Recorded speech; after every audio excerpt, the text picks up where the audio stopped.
Yo, what is good, Knicks Nation? Welcome back to Knicks Media. This is Richie, and in this video, I'm going to give you guys the first episode of the brand new series here on Knicks Media, where I break down each player from the New York Knicks 2021 season and give you guys a season recap, go over his statistics last year compared to what he did this year, and give my overall expectations going into next season, and an overall recap. How good did he do? How bad did he do? What did he improve on? And all that great stuff. And as you guys can tell from the title, we will be kicking this series off with my guy, RJ Barrett, who just turned 21 years old yesterday. And I'm super excited to launch this series here on Knicks Media. It is the offseason for the New York Knicks. We are currently still in the NBA playoffs, but there's a lot of things to talk about with the New York Knicks. And I'm going to be coming out with a lot of content here on Knicks Media all throughout the offseason, recapping the season and talking about what the Knicks should do in the offseason with the free agency, the draft, trade market. There's so many things that the Knicks are going to be doing in this offseason. I'm going to be covering it all here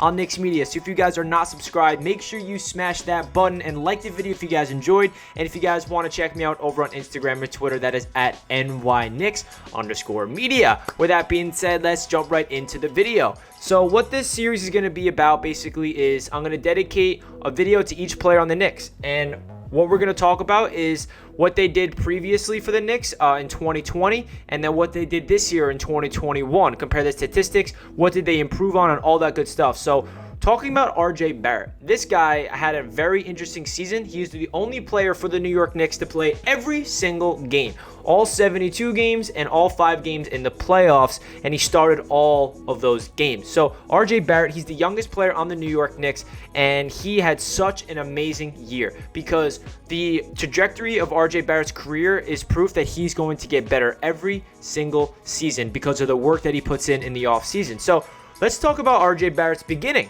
of the 2021 season because it was a roller coaster of a ride. We start off this season against the Indiana Pacers, and we lose the game, but RJ Barrett drops around 26 points. He shoots 3 for 3 from downtown and goes off. And we're all like, wow, RJ Barrett, year 2 is about to go off. He is going to be one of the most improved players. This is the year 2 where RJ Barrett explodes and comes onto the scene.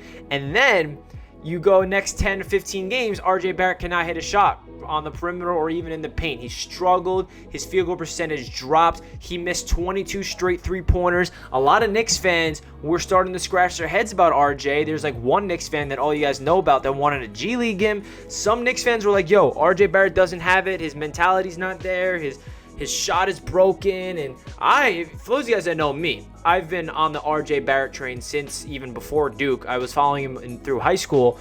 But when he was going through that dry spell, I had confidence in him. We saw what he did in Game 1 against the Pacers. He has the ability to do that, and I have the confidence in his mentality to push through that adversity. That's exactly what he did. And then right when 2021 started in January 1st, that's when RJ took off for the rest of the season. He had to go through that dry patch of not doing well at all in order for him to improve his game and show the Knicks that he is so mentally evolved for his age, and that's what's the most impressive part about RJ Barrett's game, in my opinion. His ability to deal with adversity at such a young age. His mentality is through the roof. He does not get too high, does not get too low. I remember some reporters were even asking RJ while he was in that, cold stretch. He's like, why do you keep shooting the three if you're not hitting him? He said, are you kidding me? I'm a basketball player. I'm going to shoot. This is not a big deal. We all go through ups and downs, and right now I'm just not hitting my shots, but I guarantee they will continue to fall later on in the season, and that's exactly what happened. He finished the damn year shooting over 40% from 3. That's absolutely absurd. So shout out to RJ Barrett. This season was such an interesting year for him because of the ups and downs. He went through patches of, a couple games in a row where he didn't find his rhythm. He only shot the ball like 2 for 10 and had like 5 points, but then he comes back with a 20-point game. He really is a guy that is his ability to not get too upset when he's doing poorly. He pushes through that, and that's the best thing about RJ Barrett's game that I've noticed. So let's get into his stats. So rookie season, RJ Barrett, 2019-2020 season. Here are his numbers. He averaged 14.3 points per game.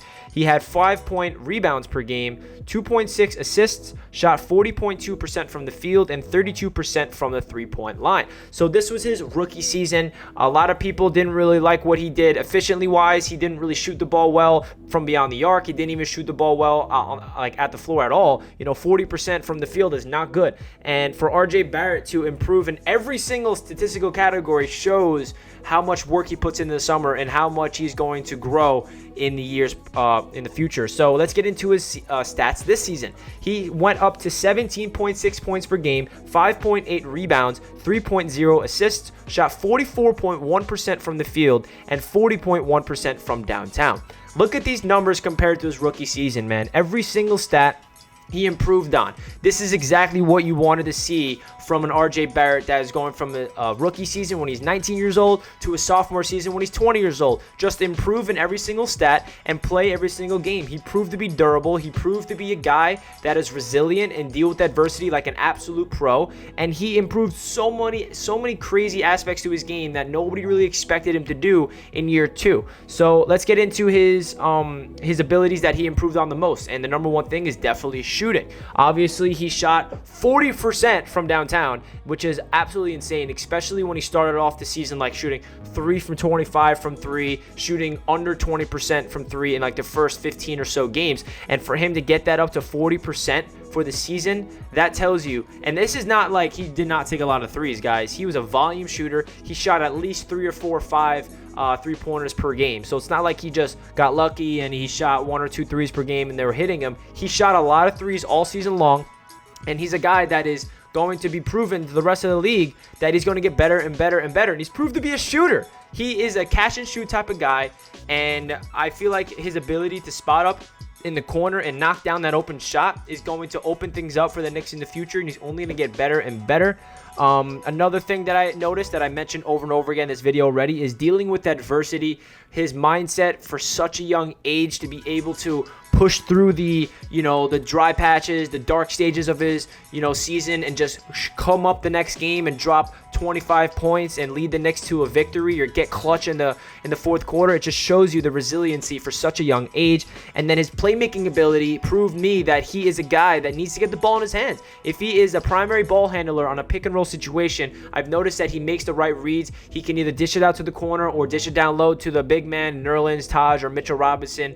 He has the ability to be a nice playmaker. We saw him do that at Duke with Zion Williamson all the time, and he showed flashes of being a great playmaker. He definitely did turn the ball over here and there, but he showed flashes of a guy that needs to get the ball in his hands more often than not. And then another thing that he improved on was his defense. He was one of the best defensive wing players in the league. I mean, if you look at the numbers, the people that went up against RJ Barrett, he held their opponent to a really low percentage, and he went up against guys like Kawhi Leonard, I remember, at the Garden. He did a really great job against him, and he is a very underrated two-way player in my opinion. RJ Barrett, his on-ball defense, his motor is there. He plays 110% effort, everything you want to see from a year 2 player in RJ. And then the last thing I want to talk about is his clutch ability. RJ Barrett showed up late in the fourth quarter over and over again late in the season. I remember the game I went to against the Memphis Grizzlies. It was game 1 of that 9-game winning streak. We were losing the entire game. The game looked absolutely out of hand. I remember being at the game with my dad and my uncle looking around like, damn, we did not pick the right game to go to. And at that time, we were 2 games under 500,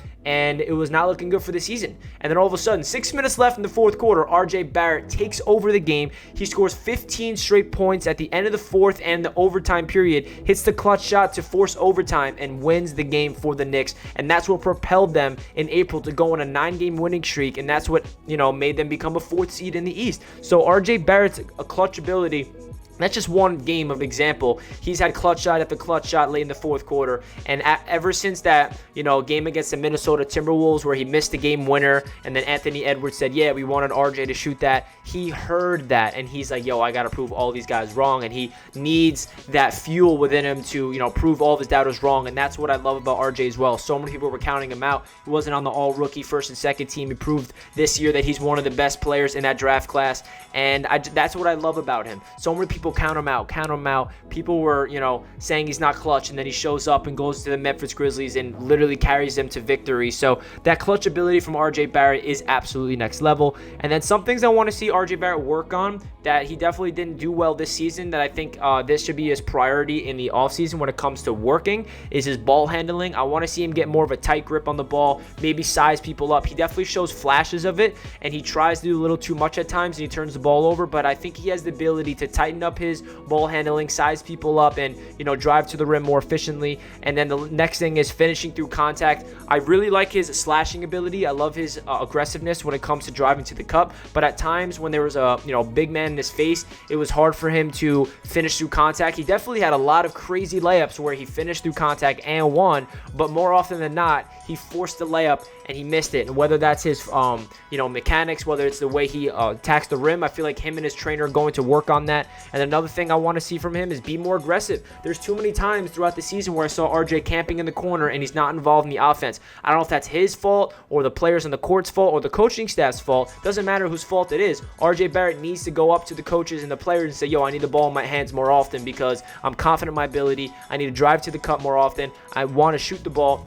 That one game against the Hawks in the playoffs where he played really well, shot the ball like 53% from the field, had around 22 points. We lost that game, but that was RJ Barrett being aggressive. And he's a very good player when he gets the ball in his hands and he actually starts to try to make plays instead of just being a spot-up shooter. He's way more than a guy that should be sitting behind the arc waiting to do a catch-and-shoot three. He's way more than that. Hopefully he can evolve his game and become a guy that becomes more aggressive. And then the last thing I want to see him improve on is create his own jump shot. Can he shoot off the dribble? Can he do a step back three, step back, mid-range jump shots? I feel like that's the next level of RJ Barrett's game. We saw him become a efficient catch and shoot type of player. Can he become a guy that can create his own shot? Someone like Julius Randle is a perfect example. Nobody expected Julius to become someone that can shoot off the dribble, step back threes, step back contested mid-range jump shots like he did this year. Julius Randle, I can't wait to break down him in the next video. But RJ Barrett, if he can do that, if he can start creating his own shot, step back jump shots, step back, in your face, that's going to unlock RJ Barrett's game to an absolute another level. And then here's a statistic I want to talk about with RJ Barrett that blows my mind every single time that I read this stat. Ready? RJ Barrett is the 8th player in NBA history to reach 2,000 points, 500 rebounds, and 300 assists before turning 21 years old. The other players to do that: LeBron James, Kobe Bryant, Kevin Garnett, Kevin Durant, Tracy McGrady, Carmelo Anthony, and Luka Doncic. Do you realize the company? That doesn't just happen. That's not a fluke. That's not like, oh, RJ shouldn't be in that list. For the experience that RJ Barrett has in the NBA at such a young age is so important. I feel like a lot of people underrate that about, the NBA and sports in general. If you can get reps and be available in the court and play a lot of minutes when you're super young, that's only going to benefit you. And that shows that RJ Barrett impacts the game everywhere. 2,000 points, 300 assists, 500 rebounds. He's doing everything efficiently at such a young age, and that company is ridiculous. There's not one player on that list where you're like, oh, that guy doesn't really deserve to be there. You know what I mean? I'm not saying RJ's guaranteed to be just as good as everybody on this list, but that's a really good sign of the trajectory of RJ Barrett's career, because I really think he's going to evolve his game into a very good player for the New York Knicks, and he should be untouchable in any trade scenario. I don't care what superstar is available. I think we should be aggressive when it comes to trading for a superstar, but RJ Barrett should be untouchable. He absolutely should. We need to have a homegrown guy that can be a perfect two-way player for the Tom Thibodeau system. He also was second in the league in minutes per game behind Julius Randle, so he can get a lot of minutes. He played every single game. And yeah, guys, that's my recap to RJ Barrett's season. Let me know your thoughts down below of the series. I can't wait to break down Julius Randle the next video, and then talk about everybody else on the roster. And then we're going to talk about what the Knicks are going to do in free agency and the draft and the trade market. There's so much stuff happening here on Knicks Media for the rest of the offseason. So if you guys are not subscribed, make sure you do so. Comment down below the Statue of Liberty emoji if you guys stayed into the end of the video. I appreciate all the support here on Knicks Media. It means the world to me. And let's go Knicks. I'll catch you guys in the next video. Peace.